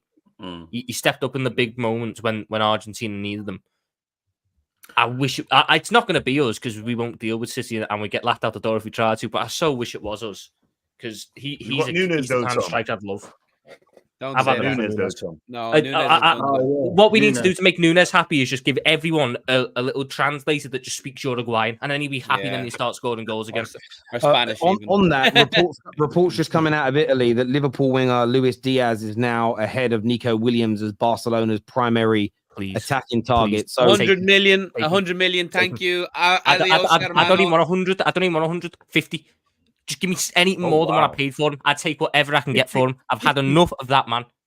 I've had enough of him. We can't rely. Yeah, him and Nunes, they really opened your eyes. Like last year, didn't even get top 4. It was kind of like whatever. When we were in a title race and we had those lads who couldn't finish, like that Man City game at Anfield, like how did we didn't win that game? I don't know, but yeah, I love Diaz. He's exciting. He's skillful. Just can't finish his fucking dinner. I should give him some tips. Same with Nunes. Nunes and Diaz have the same problem. Nunes and Diaz have the exact same problem. They both have crap. I just clocked that. Yeah, Nunes is inconsistent. Nunes' end product is inconsistent. He'll still get your numbers, but he'll miss a load to get them. Diaz's end product is non-existent. The man's 28 in January and has only got 11 assists in 3 seasons. Oh, boy. And he's supposed to be this creative winger for us. And he doesn't score to make up for that, like Sadio Mane done. Yeah. So what does he do? He's a player. I get you. Diaz is a player who will get you up off your feet because he takes on a man and then put you back on your arse when he fucks up the final ball. That's Diaz. Yeah, all he really is, he's like Mark Albrighton, but a bit more flamboyant. Well, he is. He just can't finish. Like that's it. Like so, there's no point. That's offensive to Mark Albrighton's crossing ability. That just back to the Julián Álvarez news. Monts, would you like him at Liverpool? Can you see that? Can you see Liverpool being a club pursuing it? I don't see us pursuing it, but I'd definitely take him if it was on the table. Wow. Great. Yeah, that was wild. That's wild. So, yeah, you cleaned that up. That's wild. No, but genuinely, if Álvarez was available for me, he is a bit similar to Jota in the sense where I feel like in terms of stylistically, I feel like they're both 2-footed. They can get you goals. I think for me, Diogo Jota's fitness record really does. It just really ruins him. Yeah, and I think as I think it was Patrick who said, if he was at any other team other than City, I think he does really well, especially for Arsenal. For Arsenal, he does really well. I think he gets 15 to 20 for Arsenal. I think for Chelsea, he can give them a different dimension from what they're seeing with Jackson. But yeah, man, from a Liverpool standpoint, again, Terry, from a long time ago, since the day he signed, my opinion on Darwin Núñez has not changed. It has not. It has been the same, and now it's popular. It's popular now, Terry. I don't know if we have had to speak about this now, but it's popular now. 2 years later, it's popular to understand what Darwin Núñez doesn't provide Liverpool when we're trying to compete at the highest level. But that's for another day. But for me, I'd definitely swap him for Álvarez if I had the chance. But I just doubt Pep would. Nah, we'd never deal with City. Yeah. Then again, though, he's done that with Arsenal. He's given them their duds, but Alvarez isn't a dud, is the thing. What you could say is, though, is that when the conversation isn't Alvarez has been offered to clubs, it's clubs have come in for him for his availability. So it could be an Arsenal, because it may be, teams can be very cheeky. There was the whole thing about Chelsea and Grealish. Like, teams can be very cheeky when they feel like a player is available and attainable. So, yeah. Rahman here is, by the way, if you City fans saying, why don't we have any City supporters on today? We have a big group chat that's got 3 or 4 City fans in. If they don't decide to come on the show, I can't force them. It's this is also a democracy. Maybe that's why they're not here. They felt the tyranny of the majority asking them to come on. Terry, losing Julián Álvarez is like losing Sergio Aguero in 2020. We are keeping him as long as you. Listen, I look at it this way. The difference is that it's easier to keep your top players when you're on the way up to a certain degree. When you get to I always remember looking at Chelsea's bench in about 2005. And I remember seeing Robin and a few others of that level there. And I remember my dad just saying, Jesus, their bench could win the league. I went, yeah, that's scary. He said, yeah, but they won't be there that much longer. I was like, why not? Being a younger man, my dad being more experienced, said, well, those players are too good to just sit on that bench. So you lose people. City have built a team that's one of the most formidable England's ever seen. But because of how good it now is, there will be players that are on that bench that are going to be saying, hang on, if I don't start, Cole Palmer is a prime example. Cole Palmer would be a first-team City player if he was 10 years older. He would have come through and got into that team based on what you had 10 years ago. But the circumstances are now different. So I don't see him not going. City are actually quite a good club at letting players go that don't want to be there. So if his head is being turned, 100% he will look. I just don't see it being Liverpool or Arsenal because you were genuine title contenders. And I think it was different when he gave you Zinchenko and Gabriel Jesus. I don't think no one predicted you were going to challenge for the league the following year.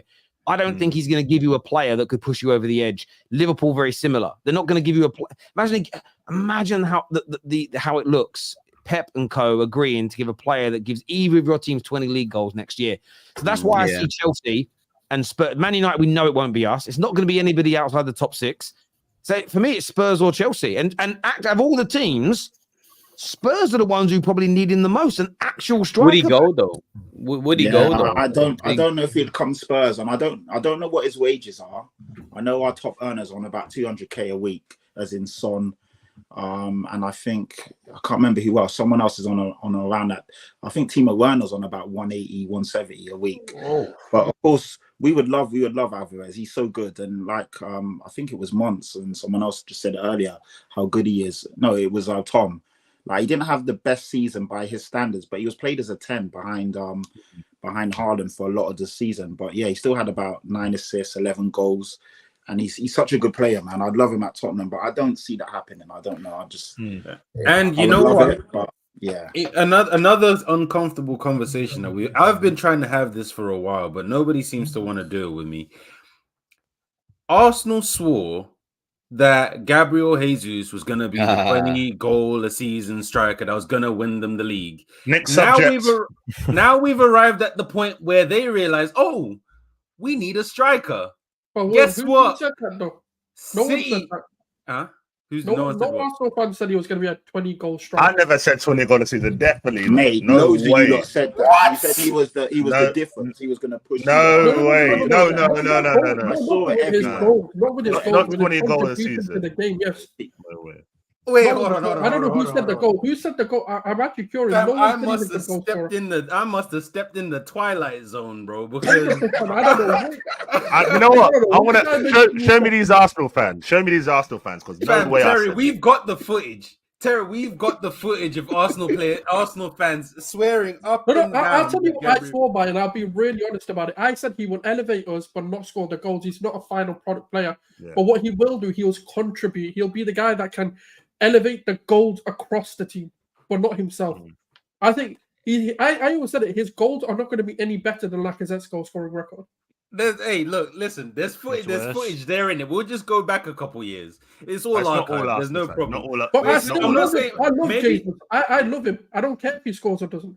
Maybe not all Arsenal fans, but I'm telling you this. I was in the Football Terrors post-game shows and all this and that.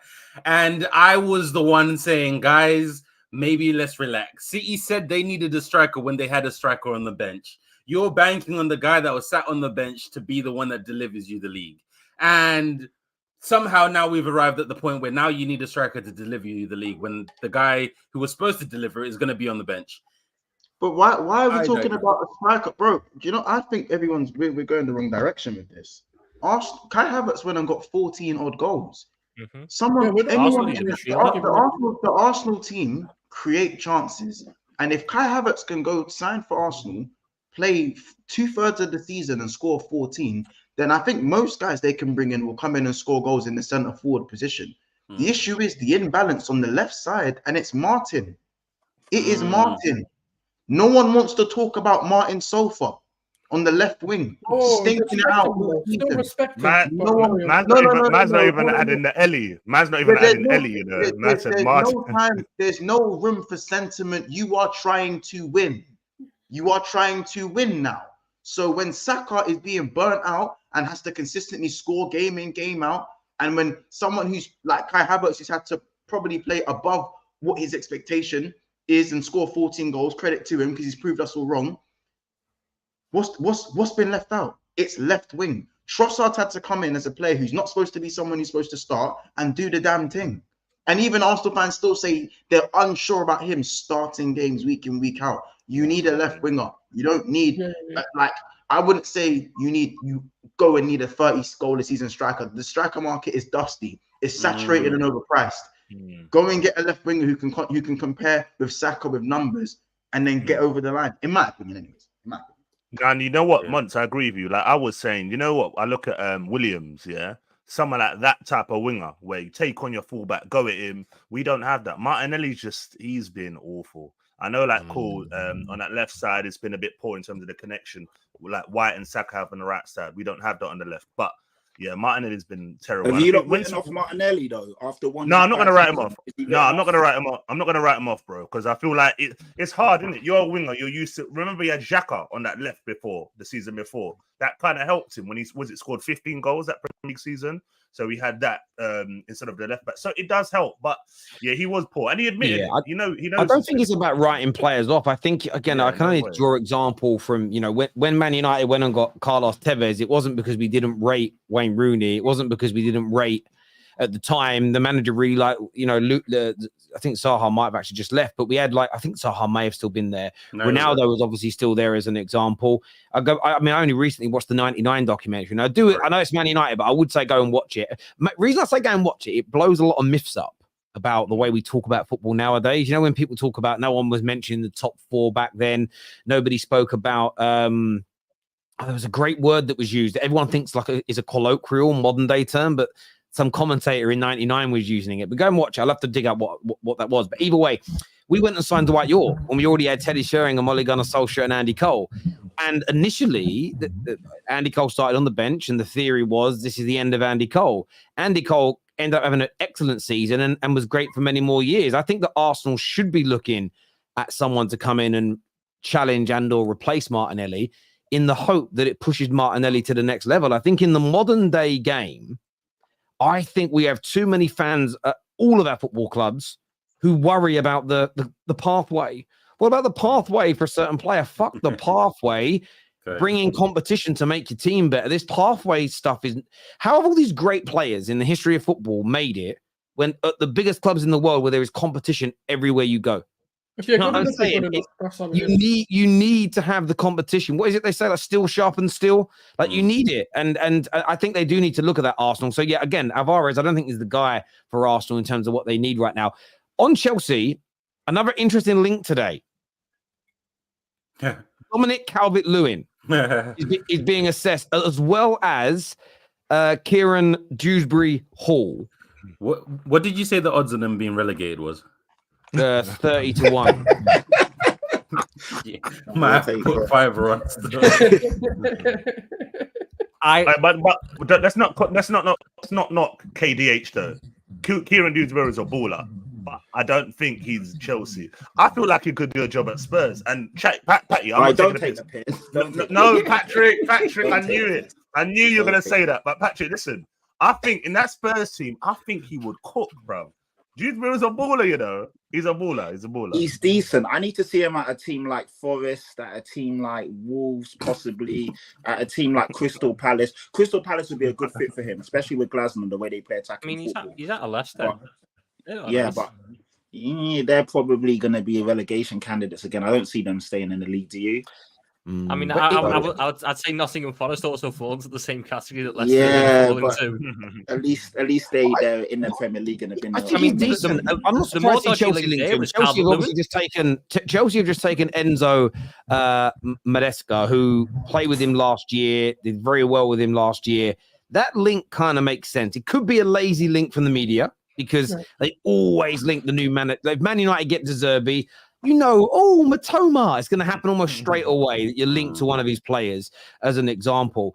But Dominic Calvert-Lewin's an interesting one. I mean, it's funny because in the group chat, every time Chelsea are linked to a good player, Cheds and Don are like, yep.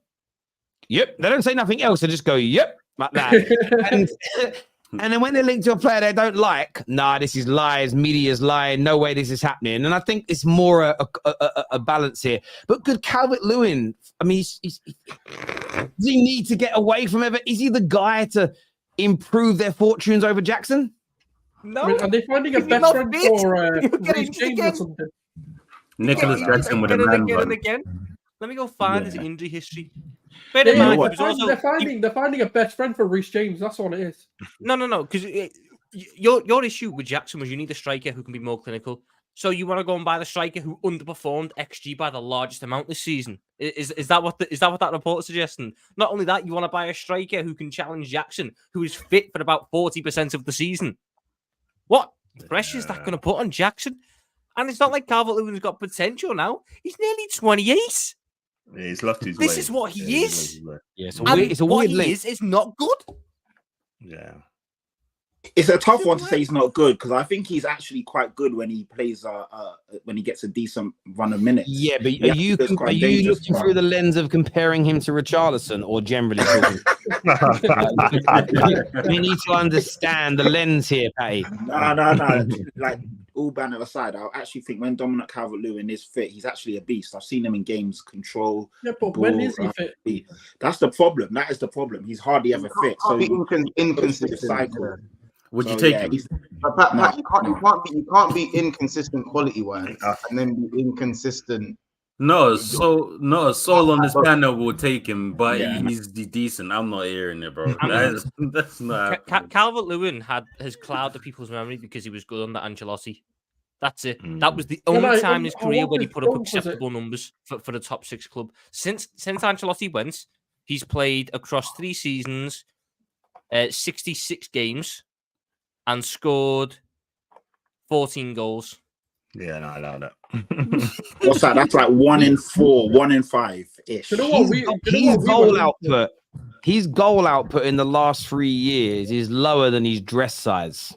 That's the maddest bit about it. Do you know what I mean? It was that, as you said, it was that couple. I remember when he was scoring those goals when Ancelotti was there as well. And I remember it's shameless, like fans game. Start for England in front of Kane. I remember that conversation. It's like the desperation out of that team was a madness. I'll openly admit I wanted him at Arsenal, but hang on, there's some breaking news. Where's my breaking news button? There it is. Oh no, bro.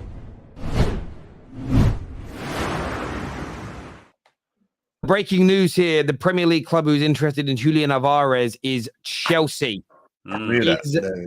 Chelsea, according to Gas, I don't know what his name is. Gaston. Is that ain't a guy from what do you call it? Is it Beauty and the Beast? Gaston. I was gonna say where have I heard that? Gaston. Interestingly, it's Gaston Eldo, who is, I think he's an Argentinian-based journalist. He's the guy that originally broke the news that he was going to City. So if that is indeed a true post, if what MMJ has put up is true, then that's. I see it too. I do see it. I do see it. I just felt all along it seems like a Chelsea signing, and I don't think City are going to look at Chelsea as a threat at all, not anytime soon. So why not? Yeah, that has just been put out now a few moments ago. It's Chelsea. I think it makes a lot of sense. I think it's within the right age profile that they're kind of going for. I think he complements a lot of. Yeah, he's Julián Álvarez, 23. Julián Álvarez is a good player. But how much money do Chelsea actually have to spend this summer to fit within FFP regulations? He's 24. He's 24, by the way. He's 25. Can Chelsea justify 80 to 90 million pounds on one player when they need depth at centre back, or not depth, quality at centre back, quality at left back, depth in midfield, a better left winger? Can Chelsea justify 80 to 90 million up front when they have so many other problem positions to fill? But they've fixed their FFP issues by selling hotels and training grounds. They're going to raise a lot of money. They're going to raise a lot of money through the sale of. Listen, Spurs and Aston Villa are looking at 50 million for Gallagher. They're looking to spend, and that's 50 million profit, which means you can spend all of that on multiple players and then amortize it. So the money will spread. What it does maybe suggest is that Arsenal are definitely leading the race for Benjamin Sesko, Matt. Yes, listen, that I would be excited about that. Listen, I'm not gonna lie and sit here like them Tottenham fans that got found out the other day on that fake player's name and act like I know fully about Benjamin Sesko. But honestly, from what I saw, don't link Tottenham with them. They're just like, but they are though. They're just No, but listen, now Sesko would be amazing at Arsenal. I feel like Arsenal just needs someone. I know we score goals, but just having someone like him up top with Martinelli and Saka on the wings, I feel like would be fantastic for us. But we're linked with Osimhen as well. And everyone keeps saying Sesko over Osimhen, but I'm going to say it. Sulz might not agree, but I think Osimhen would tear it up for us in the Premier League. I genuinely do. I feel like he would add like an added fear factor to our team. Where we go against teams that are like, whoa, they've got what? Saka, Osimhen up top. And he would bring an impact, such as Haaland, first season, bang, goals galore from the start. And I'm saying it. So I would like Osimhen over Sesko, but I think Chelsea will still come in for Sesko. Chelsea love copying us. Come on. You lot seem to forget they took Caicedo and Lavia. They can take Sesko and Álvarez. Monts, that's what I'm saying. That's what they're like. Listen, that Mr. Bean meme. You know the Mr. Bean meme? Them ones, just the the little copy in the work. That's the Chelsea are on, bro. Like, bro. You know what I mean? Yeah, man. Them Chelsea, I'm sick of Chelsea though. That's what Chelsea are on. Listen, as much as I can clown them, bro, they are the transfer kings, innit? That's how they get their fix. That's their thing, innit? So you know what I'm saying? But don't you think that some clubs now are doing the fake links so Chelsea can buy them? You know, them ones be like, yeah, we want him, we're interested. Chelsea coming. No, but it's true. I think that's what Man United got done. Man United got done by that 100 times. Like the amount of times, I don't think City really wanted Fred. Do you know what I mean? Let's pretend. Or Maguire. We want Fred. Also, in that report as well, what has been claimed here by Gaston is that Man City do not want to sell, which I think we would all expect. The players' camp, though, his agents are listening to the offers. Should there be something, they will talk to Man City. So essentially, if they're offered a good project, if they're offered loads of money, which is fair, why not earn money? They will then talk to Man City. What's interesting is City have a policy. If players want to leave, they let them go. Because they don't want players in the club that don't want to be there. And listen, there's a chance here. I mean, PSG are in for him as well, by the way, in Atletico Madrid.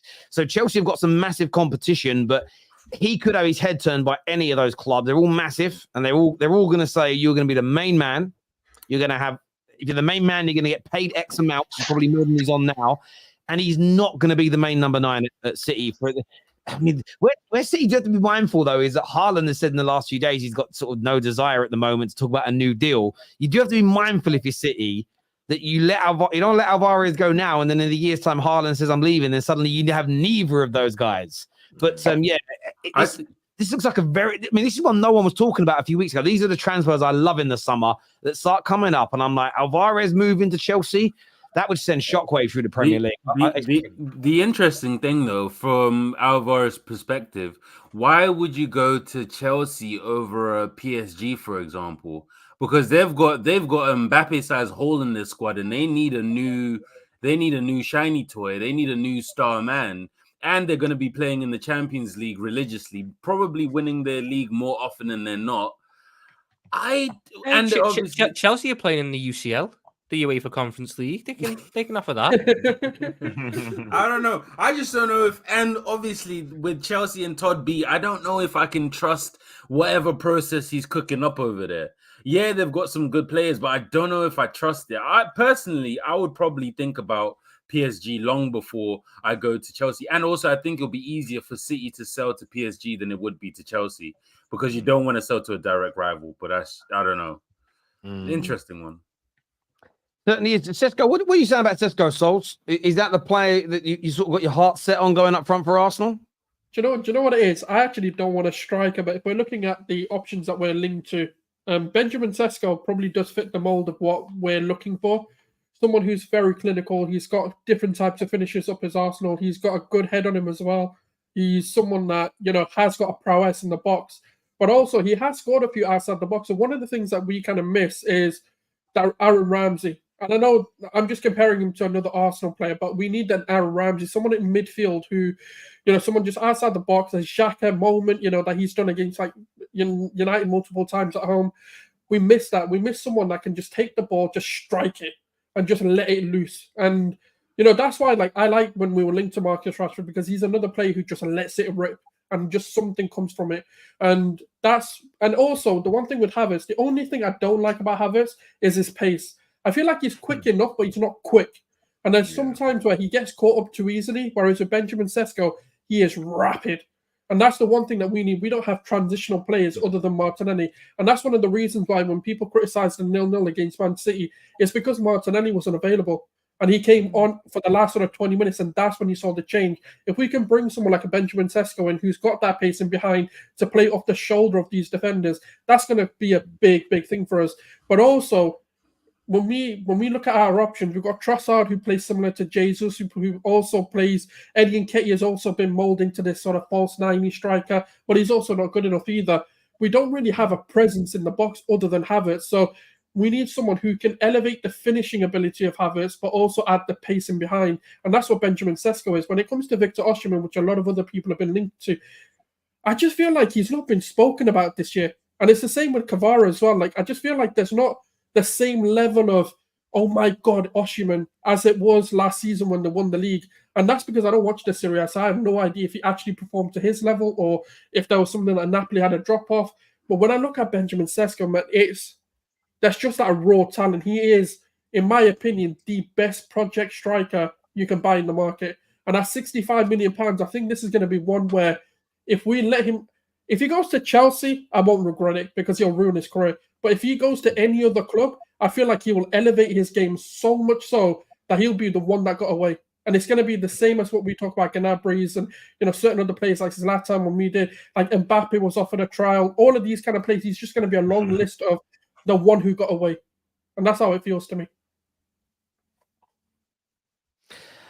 He certainly could be. Monts, I know you've got to shoot, mate. You've got to show yourself, brother. Thank you very much for coming on. I really appreciate that, my G. And we'll chat again soon. Top man. Thank you, brother. Top man. Yeah, listen, I think it's an intro. I would go with Sesko over Osimhen. And that's not so much ability. I'm basing that on both excellent, but it's also money remaining. Sesko's available between 40 and 55 million in the modern day game. That's a pittance. It's a pittance. And then it's about who else you buy alongside him. I've said it all summer so far, or the whole window so far, all 6 days of it. That element of if you go and get that Zubimendi, that Frankie de Jong, maybe that some of the challenge in the wide positions as a collective window, that's going to make you a lot stronger. This super chat here from Austrian United says clubs should put out fake news to get Chelsea interested in every single crap player out there. Then we'll buy as long as someone other seems to be reaching out. Tevin here, hope you're well, mate. Tevin says, my screen is now frozen. It'll pop up in a minute. My super chats are frozen. Oh, there we go. It's working now. It says we need another Elite 6 or another Elite 8 for the left-hand side, and we will see a better from Martinelli. 15 goals and 7 assists the season before, and all of a sudden he's crap. Allow it. He's a striker. He's not a winger, but we can move on from that. I mean, so he's the number 9, Martinelli. I believe so. I feel like he doesn't play like a winger. He's a very heads down, looks at the ball. A winger needs to actually have like that scanning ability to understand where the pressure is and have a bit more to his game than just someone who can just be a chaos player. And I feel like that's where, like, when Gabriel Jesus first came to Arsenal, it elevated Martinelli because Jesus was actually doing all the wing work. And Martinelli, if you looked at his positioning, was more inside the box. And that's what I've always said. I feel like he needs to make that transition now for the betterment of his own career. Otherwise, you might see that one player who played for a top club and then becomes a mid-table winger. I don't think Martinelli has the either IQ and physical presence to lead the line on his own. So I think there'd be a lot of centre backs that bully him, and I think Arsenal could then run into So if Martinelli goes up top and you buy a left winger, I feel there's also a bit of a lack of aerial presence there. So you're very much shoehorned into one way of attacking. And Trossard as well. Like, I don't think that's a problem. That's just another alternative we'll have to bring in. I just think Martinelli needs to learn how to scan. I think that's a better alternative for his skill set than becoming a lone nine, because I think there's too much of his game that he has to fix. Or, as my generation said, improve his vision. Yeah. But the thing is, the scan. I know people hate the tactical talk. The scan rate. Well, now I actually understand it. I actually quite like it because it talks about. It doesn't just. It does mean having good vision, but it is essentially just more in depth, and it shows how regularly someone is looking and moving and everything else. And I actually think it's quite a good statistic. What I haven't ever done with it is looked at how much more scanning a Haaland does versus a Dominic Calvert-Lewin, because that's what I'd love to see if anyone has the data on that. The people that scan more, is their output better than people that scan less? Because if they all scan the same, then we can stop talking about. Do you get where I'm coming from? I'd love to know the facts behind it, because it makes sense in reality. There's a video that Xavi scanned about 15 times before he makes a pass or receives the ball. Yeah, not surprised. Yeah, it's vision and awareness together. I do. And then you got the other side of it where Emerson didn't look over his shoulder once while Mohamed Salah ran. Yeah, I'm sure it's backed up by facts. The more you scan, the better your awareness and your vision, the better your outputs or the fewer mistakes you make. That makes sense. If you're driving your car and you just look forward, you don't look in the mirrors and look around, you're more likely to crash. It's the same thing. Yeah. It should be there. A question for Matt, the Arsenal fan who's not here. Oh no, there is I'm thinking of other Matt. No, different Matt. You are Matt as well. Sorry, my brain just went crazy. Matt, the Arsenal fan. Who do Arsenal specifically need to buy this summer to get that top spot off City? Oh, I feel like we've spoken about this striker. Obviously, Sulz said we don't definitely need one, but I think left winger is massive for us. And I feel like midfield, man, I feel like with Rice and Odegaard, we need someone there. We're linked with Onana. But you know what? FDJ is the dream one for me. FDJ. I know. You know how he is as an Arsenal fan. Dream souls. Yeah, let me dream. Look how he shut that dream down. It was like he was your wife. Shut that dream down straight away. I tried to blink. He didn't even let me blink. But no, honestly. We need someone in that position. I feel like we lack a bit there, and I feel like if we get that, I see no reason why we can't. Right, do you know what? Onana and Rafael Leao was the dream. That's the dream. But you know what? I think people are doubting Onana, but I feel like the physical, because Arteta now wants beasts in the team. Remember, we're under Arsenal, we had the small technical players. We got through games, but we lost against the big. Yeah, he wants to win it in the tunnel. Yeah, this is it. And you add Onana, you gotta have Onana, Rice to that team, and Sesko. Phenomenal. So I would say Onana and Sesko would do us well, but we're going to win it anyway, regardless. Quote me on that. John Terry's big toe here says, "What player did Chelsea ruin? Geek face." Oh god. That's to me. That's to me. I wouldn't have come to that. It's not part of the parcel, man. If you got to take it on the chin. I don't really care. Look, if he goes, you'll find out, innit? There we go. Osterman has one singular season above 20 GA, just one. That's interesting. That's what I'm saying. His hype went from here to here this season, and I'm like, I don't know why. This was the Matt I was thinking about, who comes on our shows as well. He says, I feel we are going to play a back four of England. Stones, Walker, have Trent inverting into midfield from right back and Trips at left back. I wouldn't mind that. Kyle Walker in a back two at centre back scares me. Oh, hang on. Sorry, I just realised that. I thought you meant Walker at set. Yeah, no. If we do that, Yeah, When he's got two others yeah. next to him to hold his hand, he's okay. Yes. When it's on him to maintain a line and not switch off. Knowing Don't think he Southgate, does he'll play Stones and Trent in midfield with Rice and play Walker at centre back. He'll do something like that, bruv. Do you know what I mean? It'd be mad. Look, I want to thank everybody that has tuned into the show today. It's always a pleasure. Please hit the like button before you leave. Please scan the QR code on the screen and join our transfer and notification group chat. To all of my panelists, you're absolutely amazing. Thank you all very much. We've got something really fun coming on Monday. On the next Top 6 show, we have a potential new company we're going to be working with called Quiz, and we are going to be doing some live quizzes with the team. But they're different. You guys can join in at the same time online with them, and you're going to go head-to-head with our panelists. And there's some money to be won on it as well. So make sure you're all tuning in then. We're back tomorrow with Straight Facts with Staffy and Lawless in the afternoon. This video will take you through to that, so make sure you go there now, like it, bookmark it, ready for tomorrow. Oh, here, this is Chelsea ruining players didn't Fabregas and Giroud come to Chelsea and actually win trophies. Oh! Look what you done, Sulz. Sulz, look what you done. No. The exception doesn't make the rule. Carry on. Yeah. Listen, everyone who's tuned in, thank you. Take care. Goodbye. God bless. And we'll see you all again soon. Peace.